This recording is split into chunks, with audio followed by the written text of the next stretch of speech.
While Adam and Jamie point the finger, the others are handling a different spectrum entirely.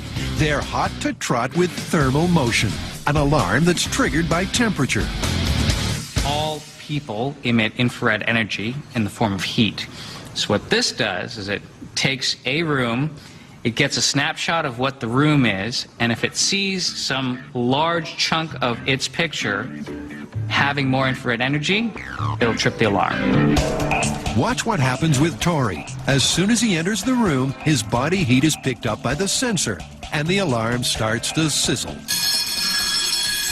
This one's going to be tough to beat, but the team does have a secret weapon, a thermal camera. You ready to go? Get my thermal signature? Yep. So we're going to do the baseline first, and it'll be front, side, and then back. All right. The thermal camera also recognizes different temperatures, and it shows exactly why Tori triggered the sensor. Okay, turn to the side. The skin on his hands and face are aglow at 98 degrees. But even his clothes are much hotter than the background blue 63. Now back. So right now I'm seeing a lot of radiation from his neck and a little bit on his shoulders. To stand a chance of beating the alarm, they need to get Redneck Tori's output to match that of the blue room temperature, making him thermically invisible. That's cool. And first up, they're going to chill Tori with a CO2 fire extinguisher. Carrie's not warming to this idea. I foresee two problems just to start with using the CO2 extinguisher to mask Tori's thermal signature. First of all is getting a consistent temperature over his entire body is going to be extremely difficult, being that it's just sort of a blast that comes at him. The second problem I see is the fact that he's going to heat it right back up, and he could be in the middle of the room when that happens. And the third is that it's dangerous. Do not spray your friends with CO2 fire extinguisher. It's not a good idea. Okay. Leave it to the experts. Okay, ready. So possible frostbite. Let's do it. Hit him. Carrie gives Tori the cold shoulder as she lets fly with the cooling CO2. And almost immediately, his heat output plummets. Great. Go for it. Okay, alarm is armed. With all the hot reds and yellows gone, will Tori still register on the thermal detector?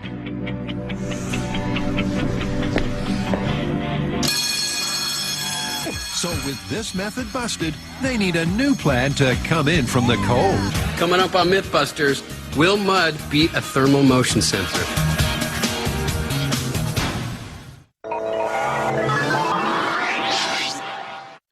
Back with the temperature-sensitive sensor, chilling Tori with a CO2 fire extinguisher didn't make him thermically disappear.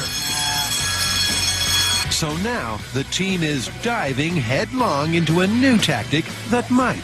Well, up next is a neoprene suit, and hopefully that will mask his thermal signature. The neoprene suit aims to tackle this myth in a different way. Wherever the neoprene crosses you, it's like it disappears. Like a ninja. Rather than alter Tori's temperature, the insulating wetsuit should prevent his body heat from escaping, meaning he won't register on this thermal camera or the sensor in the room. Whoa, that works great. Dude, you do look like a ninja. I think this is going to be my new outfit on Mythbusters. Once Tori's covered up all the nooks and crannies, will the wetsuit sink or swim? All right, here I go.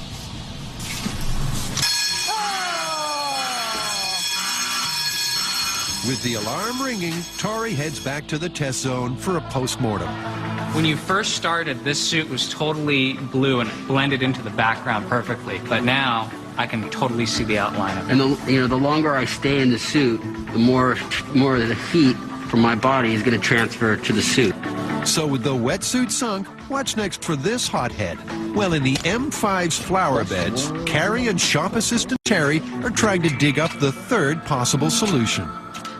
Well, in choosing methods to fool the thermal motion sensor, we cannot ignore some of the classics, such as one utilized by our great Governor Arnold Schwarzenegger in the first Predator movies, where he slathered himself in mud in order to fool the thermal sensors of the Predator. All right, where did we get this mud? That's what I want to know. It is working. That's working really well. It's working? First impressions are encouraging. The mud body mask is masking Tori's thermal signature. He's slowly blending in with the background. You try not to shove it in my ear canal. I feel like you should scoop it up and dump it on his head. That sounds like a great idea, Grant. They keep plastering him until he's got more dirt than a mud wrestler in a monsoon. I'm going in. Ready? Like that? Yes. Well, it's looking like the predator myth is terminated. The mud, like the neoprene, has warmed up too fast, meaning that Tori's heat seeped through and soiled the sensor. And Tori spotted another problem. If I was trying to break into a building covered in mud, I think it'd be probably pretty easy for the police to find me because they would just follow my tracks. For the mud, it's hasta la vista, baby. Tori got down and dirty to beat a thermal motion alarm. Oh, yeah! It's totally worth it. With a 0 success rate so far, Carrie's had a brainwave. You can pump heat into a room and bring the temperature of the room up to skin temperature, and then the person walking through the room will be completely undetected by the thermal motion sensor.